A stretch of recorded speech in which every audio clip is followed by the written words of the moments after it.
야곱 도망자죠. 도망자. 아버지를 속였고 형의 분노를 피해서 집을 떠났던 야곱. 이제 베델에서의 하나님의 약속을 들었지만 여전히 그의 손에는 아무것도 없는 빈털터리 야곱. 재산도 지위도 아무 보장도 없는, 그리고 아무 보장도 없이 낯선 땅으로 지금 가고 있는 그 길 가운데 있습니다. 근데 오늘 본문은 우리에게 분명히 말씀하죠. 하나님은 도착지에서만 일하시는 분이 아니라 뭐예요? 길 위에서 가는 도중에서도 함께 하시는 하나님, 그리고 여전히 택한 자와 동행하시며 일하시는 하나님을 우리에게 잘 말씀해 주고 계십니다. 특별히 그 길이 여러분 불확실하고 또 외로울지라도 하나님은 더 구체적으로 일하시는 모습을 우리에게 증거하고 있습니다. 오늘 본문의 야곱처럼 우리도 지금 인생의 길 위에 서 있죠. 여러분이 걸어가고 있는 그 인생길 어떻습니까? 아스팔트처럼 팽팽합니까? 아니면 오프로드입니까? 비포장도로 그냥 울퉁불퉁해서 옛날 도로처럼 바퀴 가면 펑긋 터지는 그런 땅입니까? 우리가 가는 길, 우리는 아직까지 도착한 사람들이 아니죠. 그리고 아직 이룬 사람도 아닙니다. 현재 ing 가고 있는 중입니다. 그런데 성경은 분명히 말씀하죠. 하나님은 도착한 사람보다 지금도 믿음으로 가고 있는 사람과 함께 하신다는 거죠. 저와 여러분들이 우리의 가는 길 위에서 믿음으로 주 예수와 동행하고 그 동행함이 우리의 삶의 자리에 야곱이 받는 그 은혜의 복이 곧 나의 것, 우리의 것이 되기를 소망해 봅니다. 오늘 1절 본문에 보면 이렇게 말씀합니다. 초반부에 야곱이 길을 떠나 동방 사람의 땅에 이르렀다 말씀하죠. 히브리 원문을 보니까 매우 아주 인상적으로 말씀하고 있습니다. 여기 길을 떠나라는 표현이 우리는 그냥 길을 떠나나 보다 그냥 터벅터벅 걷고 있나 보다 말씀하고 있는데, 히브리 보니까 발을 아주 가볍게 들어 올려 나갔다. 또 토끼가 뛰는 것처럼 깡총 사슴 뛰는 걸 보셨습니까? 푹푹 뛰는 것처럼 그렇게 아주 사뿐사뿐 아주 기분 좋게 지금 걷고 있는 그런 의미의 말씀입니다. 이 표현은 낙심한 도망자의 무거운 발걸음이 아니라 하나님의 약속을 품고 길을 떠나는 그 하나님의 약속이 함께 하심을 확신하고 길을 떠나는 자의 아름다운 모습과 함께 이 단어 속에 그 내용이 암시되어 있다는 거죠.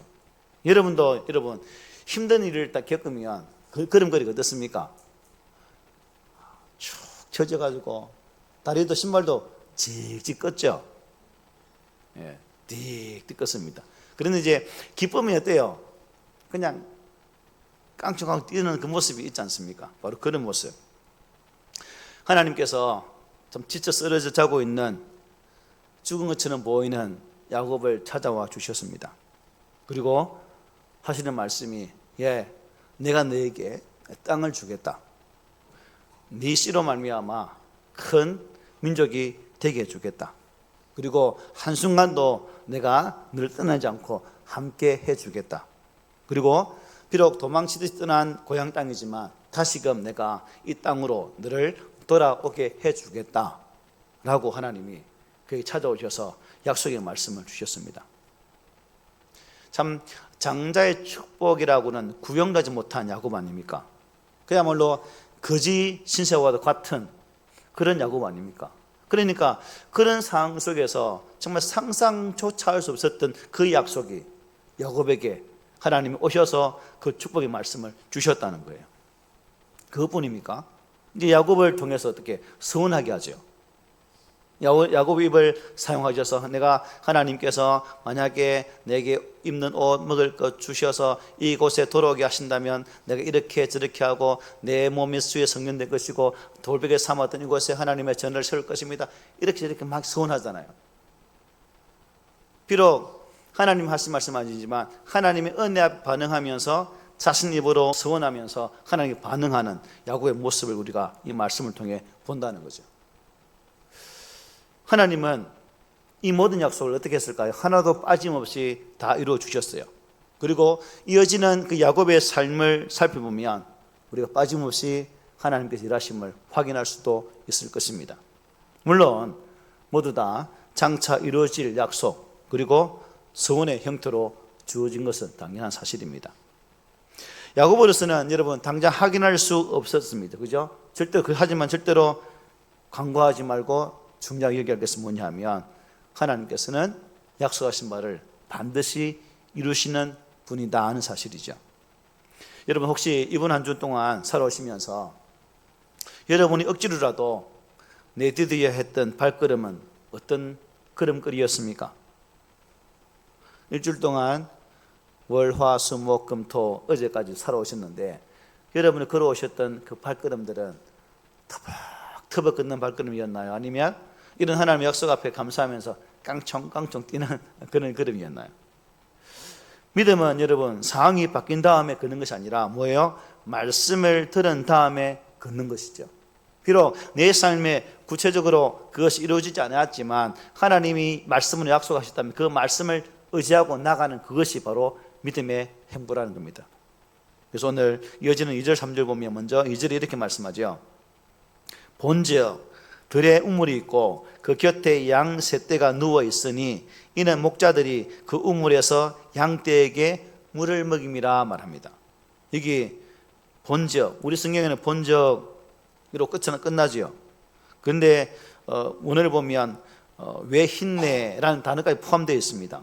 그러니까 이걸 지적하면 그런데 보라 하는 말이죠. 그런데 한번 보십시오 라는 겁니다. 인생을 사는 동안 반드시 만나야 할, 그야말로 필연적으로 만날 수밖에 없도록 창세전부터 예비되어진 바로 그 남자 야곱과 인생을 사는 동안 반드시 만나야 할, 그야말로 필연적으로 하나님께서 섭리하셔서 만나게 될 그 여자 누구요? 라헬이 서로 만날 수밖에 없도록, 만날 수 있도록 이렇게 인도하여 주시는 하나님의 손길을 볼 수 있다는 거죠. 실제로 여러분 동쪽 땅에 도착한 야곱은 양떼를 먹이기 위해서 파놓은 뭘 만나게 됩니까? 우물을 만나게 됩니다. 반드시 만나야 할 라헬이 평소에 양떼를 몰고 와서 물을 먹이던 바로 그 장소, 바로 그 우물입니다. 하나님께서 그렇게 될 수밖에 없도록 뭐 하신 거죠? 섭리하고 계신 거죠. 물론 야곱과 라헬은 전혀 모릅니다. 새까맣게 모릅니다. 내 남자를 만날지 내 여자를 만날지 전혀 모르는 상황입니다. 우리들의 삶 역시 그렇습니다. 우리는 전혀 모르는 하나님의 섭리들을 가득 우리의 삶 거리에서, 삶의 길에서 만날 수 있다는 거죠. 나중에서야 비로소 이게 하나님께서 준비하신 길이었구나 하는 사실을 깨닫게 되죠. 그리고 그 깨달음 앞에 우리는 새삼 놀랄 때도 있을 겁니다. 오늘도 우리들을 위한 하나님의 은밀한 이 섭리와 역사는 여러분 여전히 끝이 나지 않고 계속해서 이어지고 있다는 것, 이 믿음으로 살았으면 좋겠습니다. 이어지는 2절과 3절 보면 이렇게 말씀합니다. 큰 돌로 우물 아귀를 덮었다가 모든 떼가 모이면 그들이 우물 아귀에서 돌을 옮기고 그 양떼에게 물을 먹이고는 우물 아귀 그 자리에 다시 돌을 덮더라 말씀하죠. 야곱이 발견한 우물은 이미 준비된 우물이었습니다. 물이 없는 것이 아니죠. 문제가 있는 것도 아닙니다. 다만 뭐예요? 돌로 덮여 있을 뿐이죠. 이 돌은 방해의 돌일까요? 아닙니다. 공동체의 질서를 유지하기 위한 하나의 장치였습니다. 모든 목자가 모일 때까지는 그 우물은 열리지 않는 것이죠. 여기서 우리는 중요한 하나님 은혜 또한 기억하게 됩니다. 하나님의 은혜는 언제나 지금 당장에 이루어지는 것이 아니라 가장 합당한 때에, 하나님의 때에, 하나님의 섭리의 시간에 이루어지게 된다는 사실 또한 보게 되는 부분이죠. 어떤 분은 이렇게 느낄지 모르겠습니다. 하나님, 왜 제 인생의 돌은 아직도 눌려져 있는 것일까요? 하나님, 내가 가는 이 길 속에 왜 이렇게 돌뿌리가 많습니까? 왜 나의 인생의 돌뿌리는 언제 다 펴서 평평한 길이 될 수 있을까요? 라고 말할 분도 계실 겁니다. 근데 여러분, 기다리는 것도 뭐죠? 기다리는 것도 하나님의 은혜의 일부라는 겁니다. 어떤 사람은 이 기다림을 못 견디어서 많이 지쳐 쓰러진 분 계시죠. 도중에 포기한 분 계십니다. 그러나 우리 믿음의 사람들은 하나님의 때를 기다리는 것도 은혜의 일부이구나 라고 생각하시고 기다리는 그 은혜가 우리 가운데 있기를 소망합니다. 예전 사도행전을 보면 이렇게 말합니다. 야곱이 그들에게 이르되 내 형제여 어디서 왔느냐? 그들이 이르되 하란에서 왔노라. 야곱이 그들에게 이르되 너희가 나홀의 손자 라반을 아느냐? 그들이 이르되 아노라. 야곱이 그들에게 이르되 그가 평안하냐? 이르되 평안하니라. 그의 딸 라헬이 지금 양을 몰고 오느니라고 말씀합니다. 자, 야곱은 라헬을 기다리고 있었던 목자들에게 어디에서 왔냐라고 묻게 되어지고, 이 목자들은 하란에서 왔다라고 대답을 하죠. 야곱은 다시 나홀의 손자 라반을 아니라고 물어보니까 목자들은 어떻게 해요? 또 안다라고 말합니다. 야곱은 또 라반이 평안하냐라고 묻게 되죠. 그리고 이 질문에도 목자들은 평안하다라고 말을 하게 됩니다. 여기에서 여러분 중간에 잠시 생각할 게 뭐냐면, 왜 야곱은 목자들에게 이렇게 꼬치꼬치 묻고 있을까? 라반의 행편에 따라서 자신의 아내 되어질 그 여자도 어떠한 행편에 처한지를 느낄 수가 있습니다. 사회적으로, 종교적으로, 또 영적으로 아주 뛰어난 위치에 있다면 자신이 만나게 되어질 그 여자도 어느 정도의 수준적인 삶을 살고 있겠지만, 만약 그렇지 않다면 어떻게 될까요? 실망할 수도 있겠죠. 보면 야곱은 여러분 보통 머리가 아닙니다. 그야말로 철저하게 계산되어진 그런 머리로 지금 접근하고 있는 거죠. 그게 얍삭해요. 제 목사, 우리 또 후배 중에도 좀 얍삭한 목사가 있거든요. 제가 싫어하는데 우리 모임 중에 한 사람이에요. 그런 사람이 있다니까. 이어서 라반의 딸 라헬이 이제 우물을 향해 오고 있다는 소식을 듣게 됩니다. 앞에서 언급한 대로 라헬은 하나님께서 창세 전부터 누굴 위해서요? 야곱을 위해서 준비된 여인이었습니다. 그러니까 반드시 뭐예요? 만나야 되죠. 반드시. 아니, 필연적으로 만날 수밖에 없는 관계입니다. 바로 그 라헬이 여호와께서 창세 전부터 자신을 위해서 예비해 놓으신 신랑 야곱이 또 자신을 기다리고 있는 것도 모르고 지금 그 우물곁으로 오고 있는 중입니다. 영화를, 드라마를 촬영한다면 어떤 느낌이 되겠습니까? 야곱은 이미 우물가에 와서 이제 목자들하고 이런저런 이야기를 하고 있는데, 그 집에 딸이 지금 오고 있다. 그러면 참 야곱이 여러분 흥분 안 되겠습니까? 어떻게 생겨 먹었을까? 어떤 여자일까? 궁금해가지고. 근데 이제 라헬은 아무 생각 없이 그냥 턱턱 우물로 오는 그 모습. 여기를 보면 참 두 사람은 전혀 모르지만 하나님께서 야곱의 여정에 여러분 얼마나 구체적이고 아주 친밀하게, 그리고 치밀하게 자상하게 준비하고 있는 길인지를 우리가 보게 되는 부분이죠. 여러분의 가정을 한번 보십시오. 남편과 아내가 만났던 그 과정도 한번 보십시오. 지금도 저하고 살고 있는 저분께서는 저는 언제 만났냐면 1995년 10월 12일 오후 3시에 만났습니다. 날씨가 시간을 따기. 남포동 롯데리아 2층 커피숍에서 만났는데요. 우리 집사람을 만나게 되어진 이 만남의 역사는 우리 둘하고는 아무 상관이 없어요. 저분 친구께서 제가 마음에 들어가지고 지가 안 사귀고 친구를 소개해 준 거예요. 희한하죠? 지가 좋으면 지가 사귀자 말하지 왜 친구를 소개해줘? 어쨌든 이 만남의 역사가 지금까지 이어지고 있다는 사실입니다. 그래서 여러분 남편도 아내도 마찬가지죠. 마음에 들든 마음에 들지 않든 어쨌든 하나님 맺어준 관계입니다. 이런 만남 속에서 우리 사람들이 살아갈 때에 왜 하나님이 지금 나와 함께하는 이 사람을 내 인생 속에 들여보내 주었을까? 내가 살아가는 내 삶의 반경 속에 들여보내서 함께 살도록 인도했을까? 한번 생각해 보십시오. 하나님께서는 당사자들은 모르겠지만 그 만남의 과정을 통해서 무언가를 이루시기를 원하고 계시다는 겁니다. 나는 알지 못하지만, 나는 면수같이 보일 수 있는 그런 여자지만, 남편이지만 어쨌든 하나님께서는 그 만남을 통해서 그 일들을 지금도 이루고 계시는 거죠. 그래서 하나님께서는 지금도 여러분이 살아가는 인생 속에서 반드시 만나야 할 사람을 만나게 하십니다. 그러나 우리는 그 사람이 어떤 사람인지 압니까 모릅니까? 몰라요. 그러니까 우리가 살아가는 삶에 있어서 만나는 사람 한 사람에게 분명한 의미를 둘 필요가 있다 없다? 있다는 거죠. 그냥 스쳐 지난 사람으로 느끼는 것이 아니라 그 사람에게도 하나님께서 어떠한 뜻을 두고 만나게 하신다는 사실을 우리가 꼭 기억할 필요가 있다는 겁니다.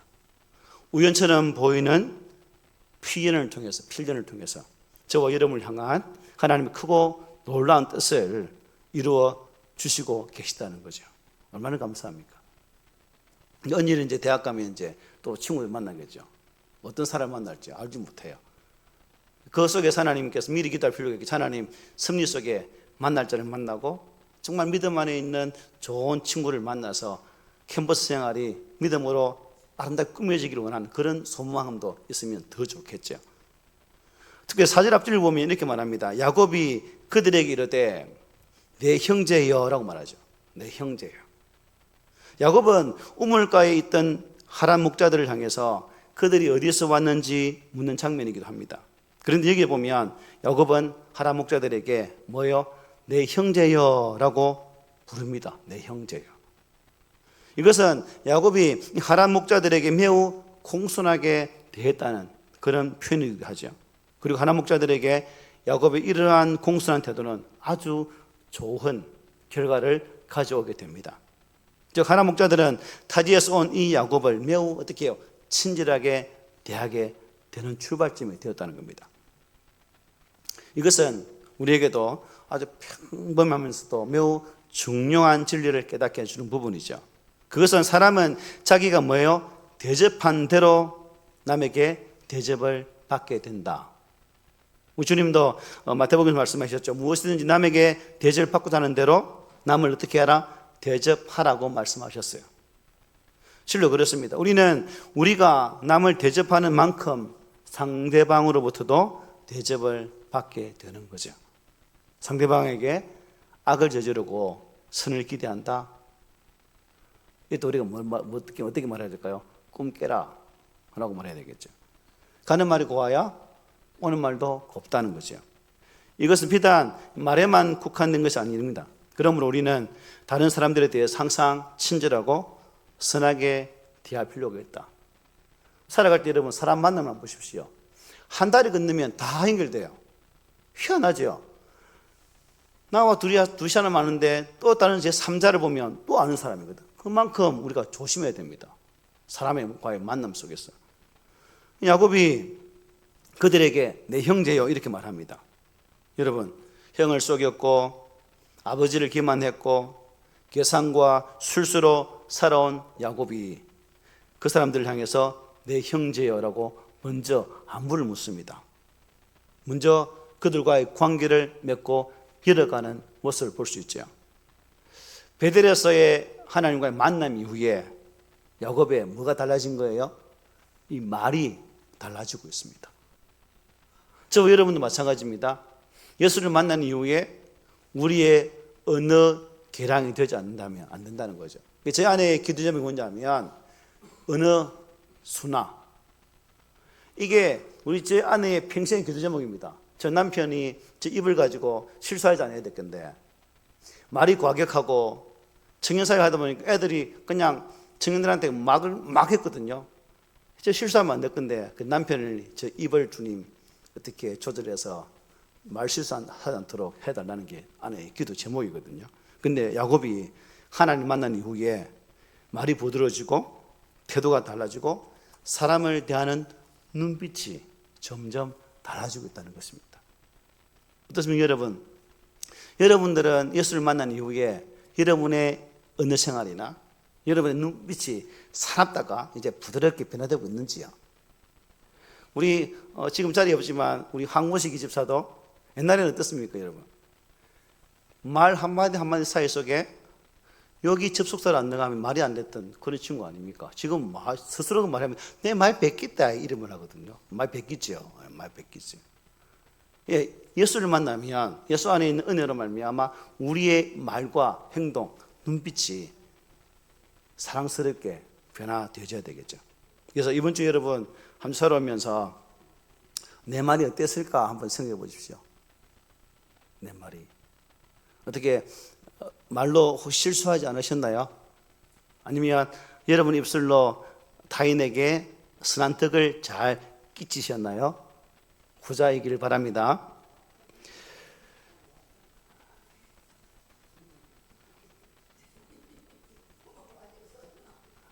어쩌랄까요? 자, 하란의 목자들의 모습이 나타납니다. 자, 여기 보니까 그들은 아직 낮이 한창임에도 불구하고 어떻게 해요? 양들에게 풀을 뜯기지 않고 어디 와 있습니까? 우물가에서 잠시 쉬게 합니다. 그래서 야곱의 시각 보니까 쟤들 지금 풀 뜯길 시간에 우물가에 있어. 혹시 겨는 피는 거 아닐까? 라고 생각 중에 7절에서 이렇게 말하죠. 야, 해가 아직 높은데 가축 모일 때가 아닌데 양에게 물을 먹이고 가서 빨리 풀을 좀 뜯게 하는 게 어때? 라고 지금 말을 하고 있습니다. 근데 하란 목자는 어떻게 합니까? 단호하게 거부하죠.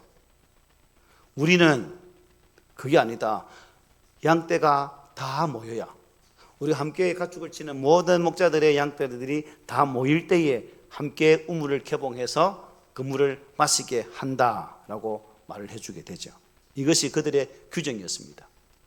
만약에 여러분 이 목자 세계에서 이런 질서가 없었다면 어떻게 될까요? 그냥 엉망이 되겠죠. 내 거 우선, 내 거 먼저라고 항상 싸웠겠죠. 그런데 이들은 공동의 유익을 위해서 이러한 규칙을 정했고, 또 이 규칙 앞에 아주 신실하게 함께 더불어 살아가는 이 모습을 보게 됩니다. 오늘날 이때보다 우리가 더 많이 배우고 또 많은 법들이 있지만, 여러분 우리가 살아가는 이 현실에는 법을 지키는 사람도 많이 있지만 여기 계신 분들은 잘 지킬 거예요. 그런데 의외로 이 법 앞에서 참 그렇게 지키지 못해요. 무슨 헌터더라? 헌터가 있는데 그 주차장에 장애인 주차 구역 있잖아요, 여러분. 그래서 이제 창원 지역인데 롯데 백화점에 어느 한 분이 차를 세우고 들어갑니다. 장애 부착하고 장애인 부착. 그 헌터 그분이 이제 전화를 해서 전화하게 됩니다. 처음에는 교회 다니는지 몰랐는데 하도 말이 많아서 이상한 어떤 사람이 이렇게 싶어가지고 이제 카톡으로 연결을 했대요. 딱 등록하니까 여호와의 나의 목자시니 모든 내용이 성경 구절입니다. 알고 보면 목사라. 같은 목사로 얼마나 X가 팔렸는지 구질구질하게 변명하고, 참. 규정을 지키지 않는 목회자. 여러분은 규정 잘 지키세요. 내가 그걸 보면서 같은 목사로 산 보면서 어떻게 이렇게 살아야 되나. 그 주차 그거 뭐 좀 하면 어때 해서 꼭 장애 구역에 세워가지고 벌금이 그래서 160만 원. 160만 원. 참. 규정 잘 지킵시다, 우리도. 어쨌든 그런 규정이 있다는 거죠. 그래서 목자들은 양떼에게 물을 먹이고 쉬라는 야곱의 배를 정중하게 거절하게 됩니다. 그리고 그들이 서로 이러쿵 저러쿵 대화하는 중에 누가 오게 됩니까? 하나님께서 야곱이 만날 여자 라헬을 그곳에 등장시키게 되죠. 구절을 보면 이렇게 말합니다. 야곱이 그들과 말하는 동안에 라헬이 그의 아버지의 양과 함께 오니 그가 그의 양들을 치고 있었기 때문이더라 말씀하죠. 야곱이 도착한 시간, 목자들이 모여있던 상황, 라헬이 양을 몰고 오는 그 순간, 이 모든 것은 우연처럼 보이지만 철저히 계산되어진 하나님의 섭리였다는 거죠. 하나님의 섭리. 하나님은 우리 인생에 마침이라는 단어가 쓸데가 많죠, 여러분.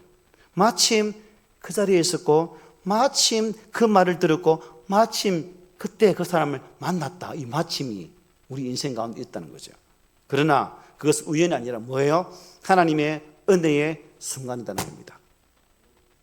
우리 인생에도 분명히 있을 거예요. 마침 그때, 마침 그 사람을, 마침 그 말씀을. 저희 아내 이야기 나왔는데요. 아내 토요일 만나고 주일날 딱 교회 왔는데 우리 청년회 담당 강도사님 사모님이 효성이 형제 이번 주일날 참회 한번 만나보지 않을래? 하루 지난 다음날 제 연애사입니다. 어떻게 했을까요? 당연히 마침 토요일 만났는데 그 다음에 또 만나면 이상한 남자잖아요. 그래서 제가 사모님 어제 모자매를 만났는데 이 관계 깨어지면 그때 만날게요 했죠. 모든 가정에는 이 마침이 있다는 거지. 마침. 모든 순간에 마침이라는 단어 속 여러분들도 아마 그런 마침이 있을 거예요. 그 모든 순간이 누구의 하나님의 일하신 승리의 시간이었다는 것입니다. 그리고 이어진 10절 보십시오. 야곱이 그의 외삼촌 라반의 딸 라헬과 그의 외삼촌의 양을 보고 나아가 우물 아기에서 돌을 옮기고 외삼촌 라반의 양떼에게 물을 먹이고 말합니다. 야곱은 라헬을 보자마자 마음이 완전히 샥 뺏겼습니다. 완전히 무장해제. 그리고 어떻게 합니까? 우물로 막 달려갑니다. 아주 헤라클레스에 되어서 우물을 뜯고 있던 그 돌을 혼자서 막 개방해버립니다. 보십시오. 그리고 양떼에 물을 먹이죠. 누구 하라고 시켜서 한 거 아니죠? 그냥 보는 순간 그냥 해서 그냥 한 거예요. 자발적으로 나온 행동입니다. 여러 목자가 함께 돌을 옮겨야 되는데 그 힘이 어디서 나올까요? 이게 사랑의 힘이 아니겠어요? 사랑의 힘. 사랑의 힘은 나도 모르게 엄청난 힘을 가져오죠. 여러분, 어머니들이 자녀들이 위험당할 때 어떻게 해요? 괴력을 발휘하잖아요. 그것도 사랑의 힘이거든. 아마 야곱이 아마 그런 괴력이 지금 나타나고 있는 것 같습니다. 하나님 주신 힘으로 우물의 돌을 확 열어버리는.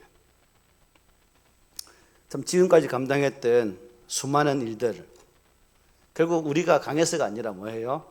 하나님 함께 하셨구나. 여러분의 삶에 힘들었던 일들, 고난스러웠던 일들이 지금 지나와서 보니까 이겨낼 수 있었던 이유가 하나님이 그때마다 지혜 주셨고 힘을 주셔서 그 어려운 때를 이기게 하셨구나 하는 사실을 아마 느끼게 될 겁니다. 그리고 야곱은 어떻게 합니까? 입을 맞추고 소리내어서 머시마가 막 웁니다. 여자 앞에서. 참 제가 잘 울거든요. 눈물이 참 많은 남자입니다. 야곱은 나에게 입을 맞춰서 격한 감정을 표현합니다. 그리고 그 눈물의 의미가 뭘까요, 여러분? 눈물의 의미가 뭘까요, 여러분? 남자의 눈물에는 의미가 있는 거예요. 아무 의미 없는 눈물이 없습니다. 하나님께서 이렇게 인도하시구나. 하나님께서 나와 함께 하셨구나. 광야의 길을 걸을 때 내 혼자가 아니라 하나님이 나와 함께 하셨구나. 그런 은혜가 아마 여러분 조마등처럼 싹 스치면서 눈물이 펑 터지지 않았을까요? 저는 그렇게 봅니다. 같은 남자 입장에서 그렇게. 제가 쓸데없는 소리 많이 하죠. 지금 정신 바짝 차리려고 하는 말이에요. 이어지는 이제 12절에 보면 이렇게 말합니다. 그에게 자기가 그의 아버지의 생질이요 리브가의 아들됨을 말하였더니 라헬이 달려가서 그 아버지에게 알림해라고 말씀합니다. 야곱은 울면서 자기 신분을 구체적으로 밝힙니다. 야곱의 신분을 구체적으로 파악하게 된 라헬은 비로소 당황스러웠던 그 마음을 안정시키고 아버지에게 열심히 달려가서 이 사실을 알리게 됩니다. 그리고 13절 14절 우리 13, 14절 같이 읽을까요? 시작. 라반이 그의 생질 야곱의 소식을 듣고 달려와서 그를 영접하여 안고 입맞추며 자기 집으로 인도하여 드리니 야곱이 자기의 모든 일을 라반에게 말하며 라반이 이르되 너는 참으로 내 혈육이로다 하였더라. 입을 맞추며 오늘을 보면 그냥 한 번 한 게 아니라 계속 몇 번 했다는 의미입니다. 여러분 생각해 보시죠. 예기치 않은 순간에 아브라함의 종이 데려갔던 누이 동생의 자녀가 왔다니까 얼마나 반갑겠어요, 여러분. 아브라함에게 시집간 이후에 한 번도 만나보지 못했던 혈육의 아들을 만났다는 그 감격 얼마나 컸겠습니까? 여러분 말로 표현할 수 있을까요? 이 감동을. 그래서 라반이 너무 기뻤겠죠.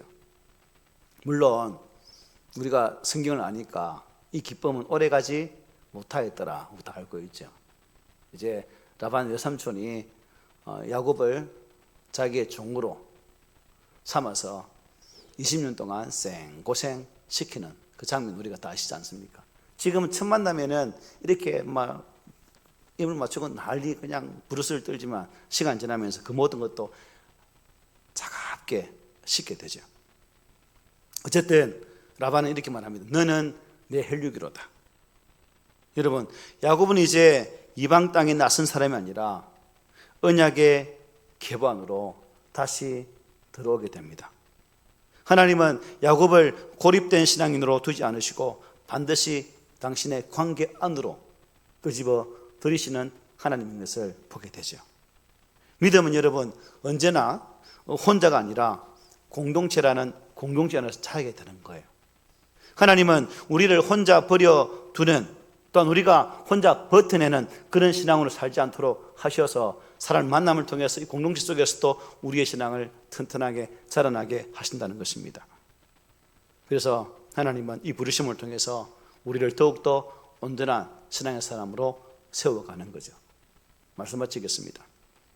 하나님께서는 야곱의 허물에도 불구하고 일평생 동안 그와 동행하시고 매 순간마다 아주 세심하게 인도해 주셨습니다. 그 이유는 오직 단 한 가지, 그가 언약의 계승자라는 사실이죠. 결국 이 언약의 계승자라는 말씀을 우리에게 대입해 보십시오. 저 여러분 동안 예수 그리스도 안에서 하나님의 거룩한 언약의 약속 앞에 서 있는 백성이 되었습니다. 야곱을 그렇게 인도하셨던 것처럼 저와 여러분 또한 이 하나님의 거룩한 언약의 계승자로서 우리의 삶 가운데도 개입해 주셔서 우리의 걸음을 세심하게 인도하시고 우리의 삶 가운데에 은혜로 역사하실 분이 우리 하나님 아버지십니다. 그러므로 우리가 예수 그리스도 안에서 분명한 이 섭리 은혜를 바라보고 우연이 아니라 하나님의 거룩한 작업의 결과라는 사실, 지금도 내가 맞이하게 되어지는 모든 순간, 매 순간 일들 동안 하나님께서 일하셔서 그러한 일들이 일어나게 되었다는 사실을 우리 눈으로, 우리 믿음으로 고백해야 되겠죠.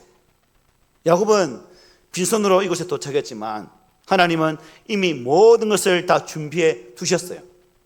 만남을 준비하셨고 관계를 열어주셨고 또 미래를 열어주셨습니다. 오늘 여러분들이 서 있는 그 자리가 아직 돌이 덮인 우물일 수도 있습니다. 그리고 열기 힘들 수도 있습니다. 그러나 기억하십시오. 하나님은 정확한 때에 또 정확한 사람들과 함께 그 우물에 돌을 옮기시는 하나님이라는 거죠.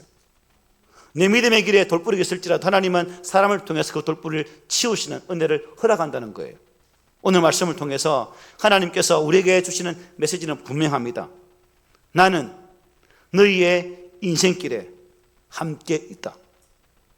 너희가 걸어가는 인생길 위에 나와 함께 걸어가고 있다라고 말씀하고 있다는 사실입니다. 아직 돌이 덮여 있어도 아직 열리지 않은 것 같아도 하나님은 이미 그 우물가에 와 먼저 계십니다.